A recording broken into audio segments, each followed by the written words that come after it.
first one. This first one is a cover of Rusty by the Dismemberment Plan.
song that we wrote, ever.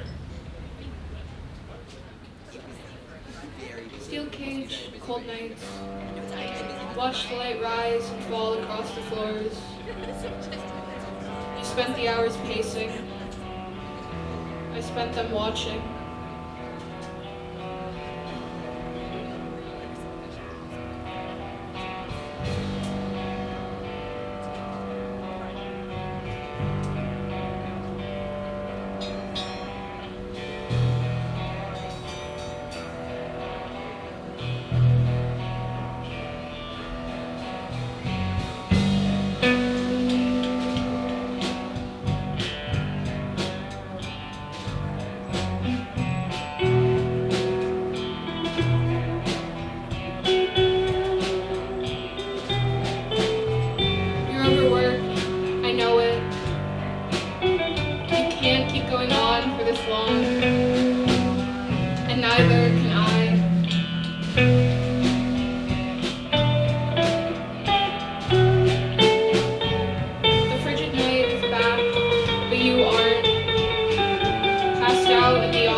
air, the empty grass, into the pond.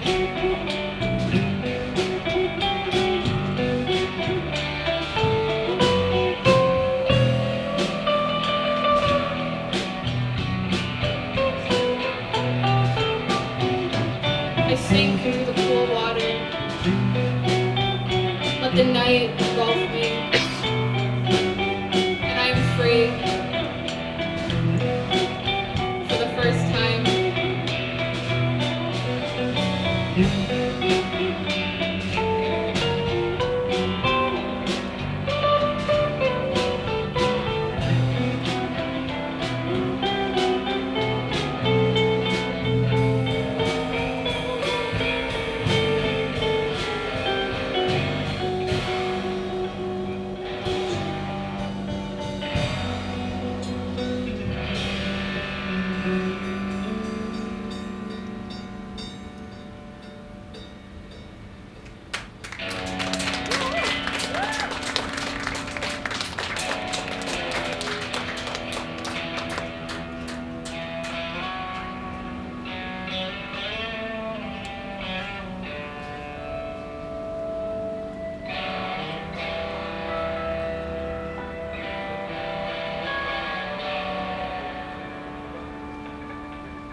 The water isn't as cold as it used to be.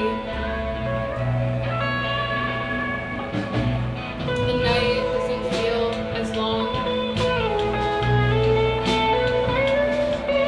And I know it's because you aren't here.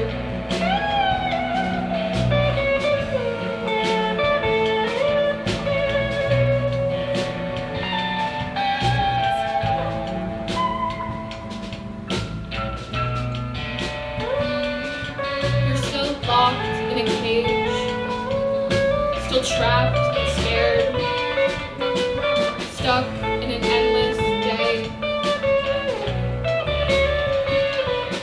So I'll come back for you.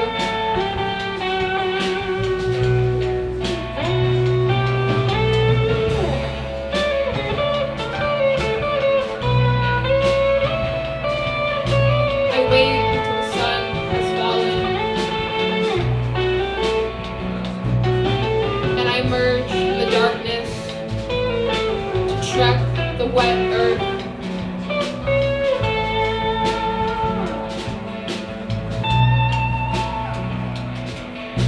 You're where I left you. We finally leave that den, talk about everything and anything, and I feel at home. We leave for the last time. Walk back toward our pond.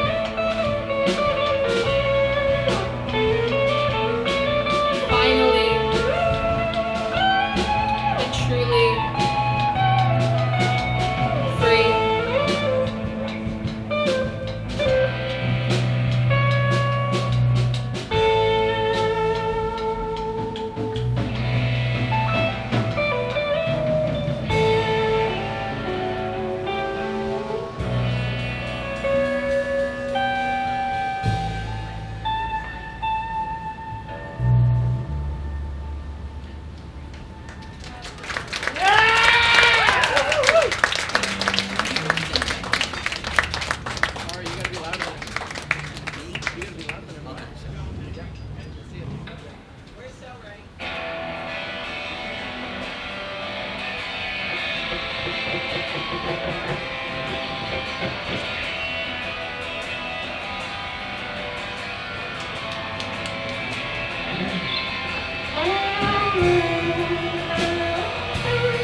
Nobody is free until we all are. Believed in the Declaration more than Washington, wanted freedom more than Lincoln, stood for what the country was painted to be. A land for everyone, the beacon of morality, yet only he held the light.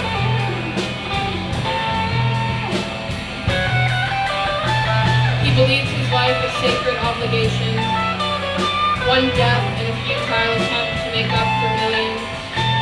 What we need is action. How evil it is to sit back in the sun while half the world dies in darkness, without names ever remembered, and graves left unmarked.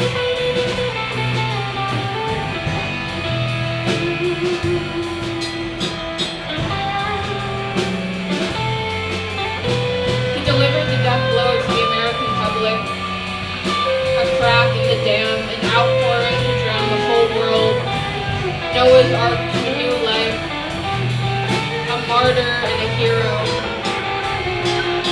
For the crimes of this guilty land can only be purged away with blood.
I feel it's necessary to give you context.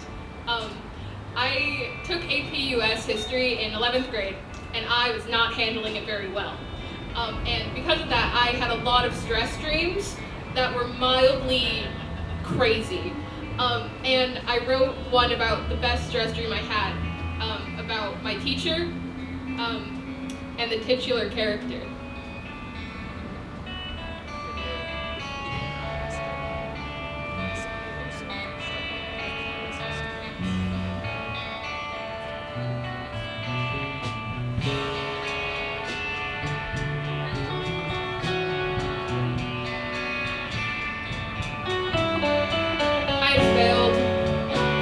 Another paper sent back with my grade in red ink. More criticism than words my own.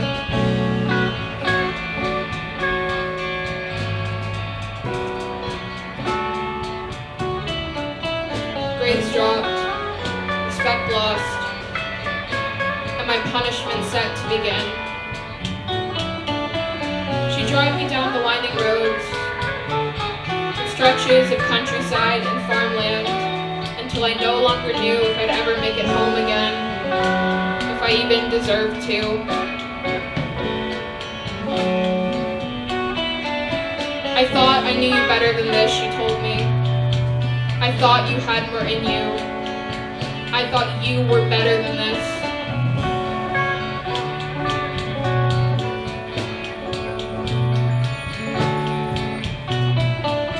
The car screeches to a halt, parked in front of Augean's stables. Well, we're here. Good luck. These horses, they're difficult.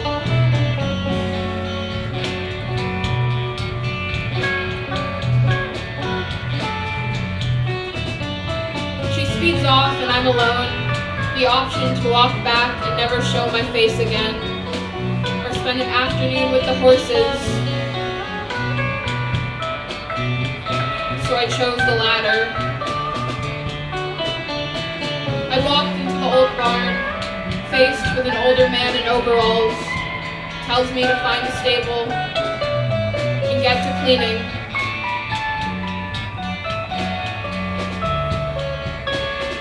Cautiously I approach, peer over the fence.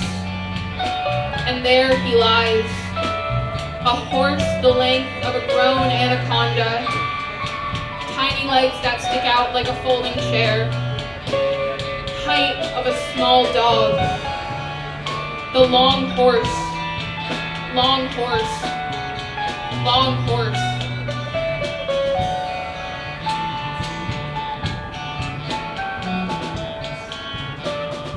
I wake in a cold sweat.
finger, a knee, a liver in return, anything that was yours.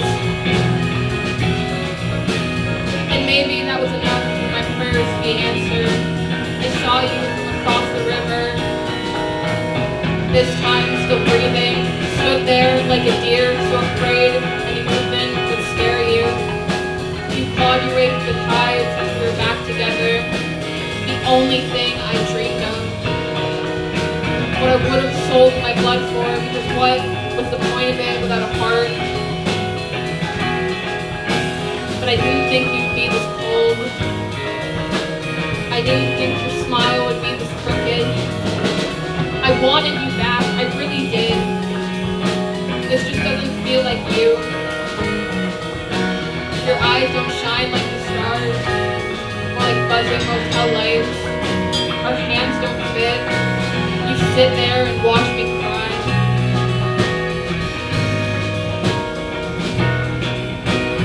Flipping through the scrapbook of our life, the photos also don't look as I remembered. They melted into the new you. Each smile more tired with a mouthful of coffee-stained teeth, roast meat pulling at the corners of your eyes, nails peeled and bleeding. It's always been this way, haven't you? I just refuse to believe. I thought I wanted you back, but I guess I didn't realize who that was. It wasn't you who had changed. You've been around longer than the gods who built Earth, the kind who have always been too human. And yet I still worship you. Like you were everything I wasn't.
We're gonna play a song that was wrote by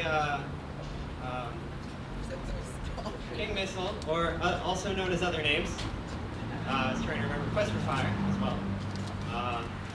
And we're inviting John S. Hull up to the stage. And yes, let's have fun.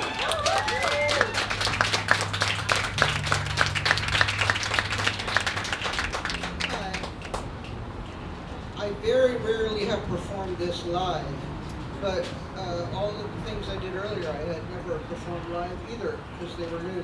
I think Ira Robbins called this the best song on the album that it was on. So if you don't like it, you'll have some idea of how bad that album actually was. It's called The Dishwasher.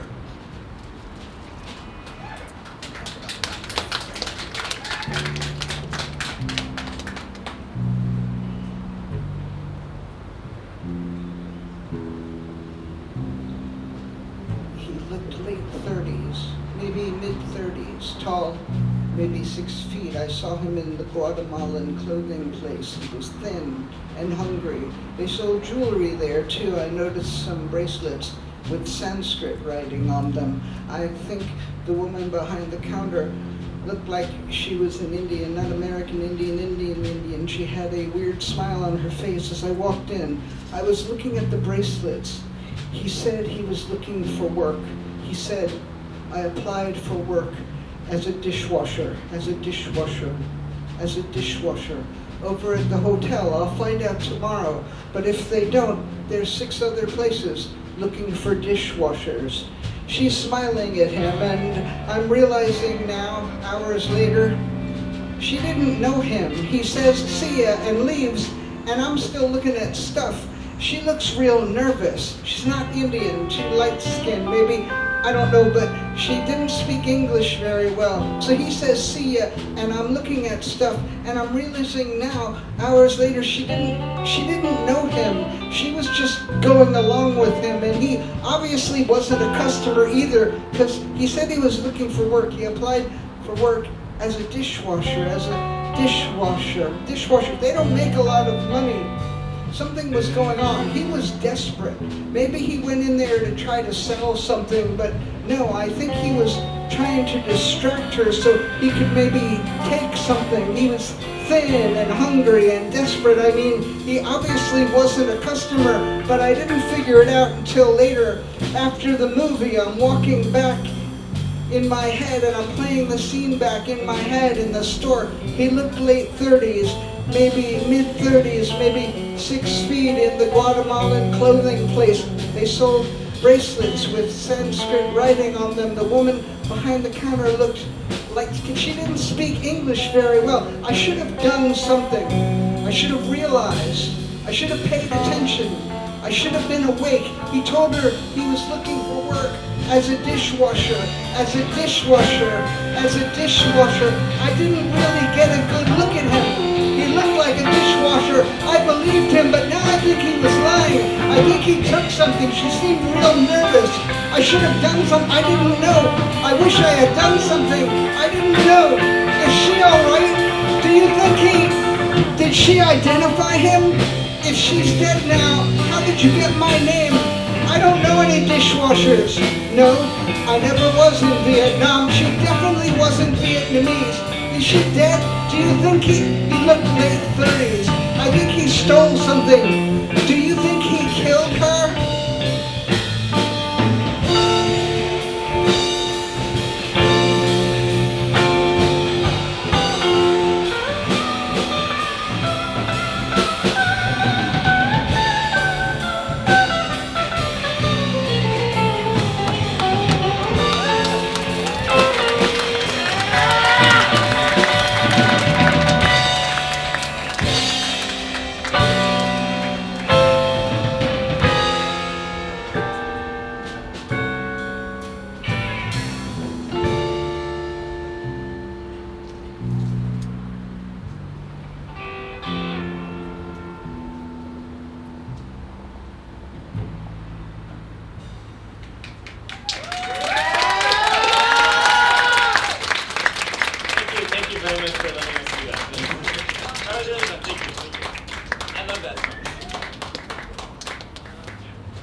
about this cowboy, and he was dating this other cowboy, but this takes place in like the 1850s, so that's bad. So the first cowboy has to kill his boyfriend, and then he, well, you'll see.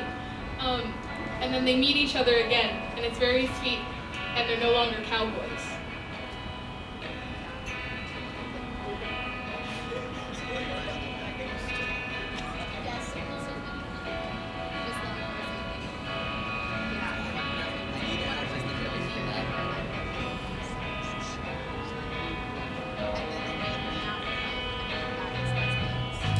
I don't know if you can still love me after the dust settles. Like what we were with the sunset, its glow, short-lasting, cast shadows over lilac mountains. Until the empty tomb of the night clouds what used to be our sky.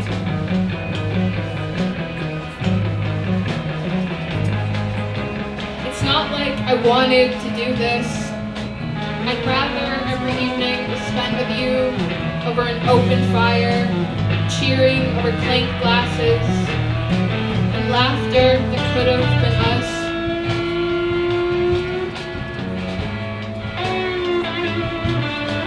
But no good thing can last.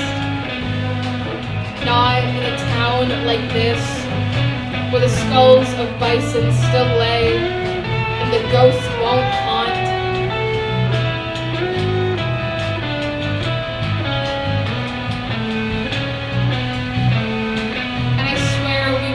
Good thing. Only beautiful things can die this tragically at the hands of someone meant to love you, but couldn't. Even now, your name still frosts in my mouth. I don't want to go on without you in this town, where the bluebells have wilted, and not even the coyotes want to howl anymore. Find the peacemaker, still stained in your memory. Kiss the lead, wishing it was you. Wishing to enter another valley of being.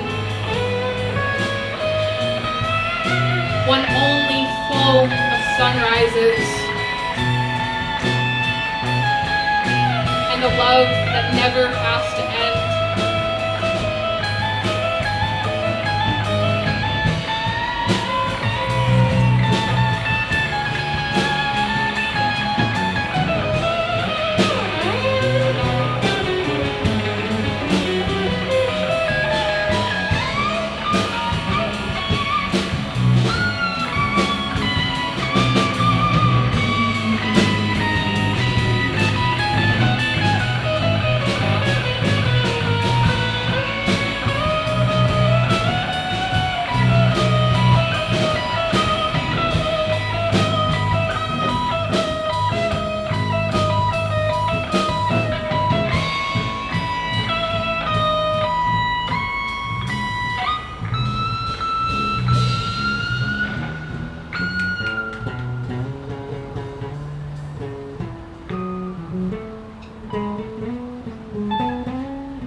I'd see that face again. Only the sun lasted to remind me of it in the final days. But even that only ever eclipsed in its comparison. A reflection in rippled water, salt sprayed over a bar top praying to be stars.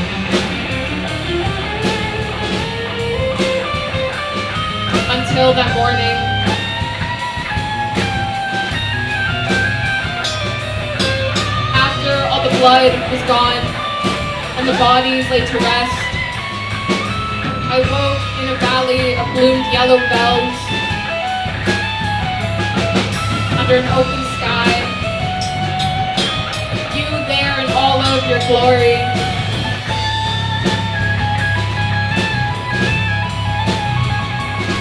Well, not you, but a taste just as sweet. Gone with the man I had loved, replaced with the girl that I will.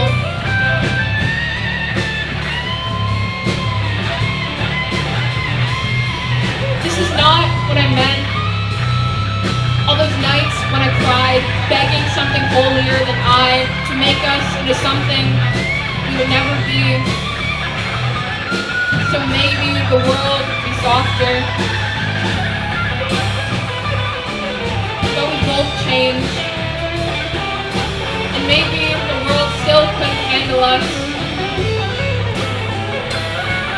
But the what ifs only take away time. The miracle it is to see you again. Take in your warm glow. Finally get to kiss your face. And promise that this time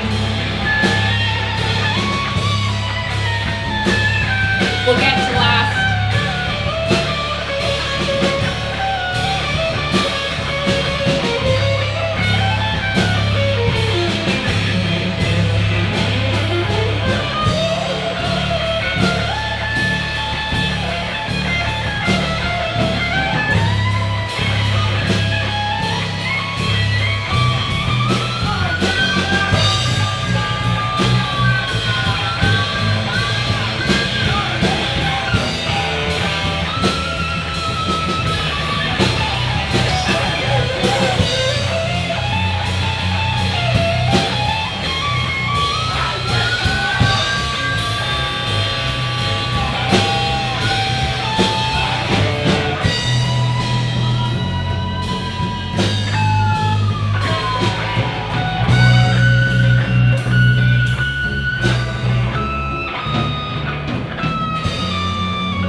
to Dogbowl, to Mama Tried, and to Quest for Fire for letting us do this, because this was really fun.